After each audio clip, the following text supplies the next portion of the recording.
here is a behind the scenes look at my Nuka Cola bottle I made in Blender for you.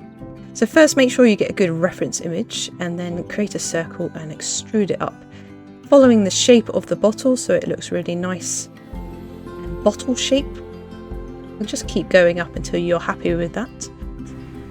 Don't forget to duplicate that bottle and size it down so it fits inside and creates your liquid. For the little rocket booster bits, I just added a cube and subdivided it, and then played with the shape of it so it created that kind of booster shape. And I used the loop cut tool just to make it look a little bit more like the booster shape that you can see on the image there. So once you've made that, then you can look at the cap, which I created a circle and extruded that one up, beveling it, and just generally getting a cap shape for it.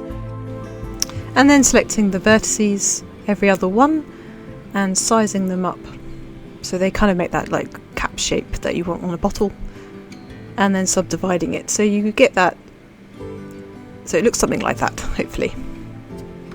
Now for the label, I found a really good label online and I selected some of the bottle, duplicated it and then unwrapped it so that I could put the label onto it really nicely, shrink wrapping it around the actual bottle so it looked like an actual label that goes all the way around.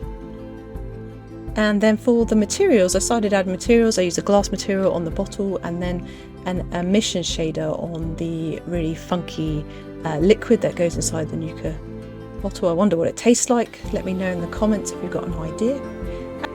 And then I added an empty onto the bottle and parented it together so that I could then rotate the bottle, so it kind of makes that really fun rotating scene.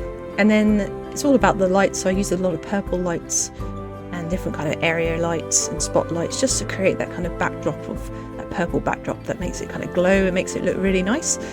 And then that's pretty much it. I know this was a bit of a speed run through as I'd already made it, but I wanted to show you sort of behind the scenes and hopefully you found that helpful. Thanks again for watching.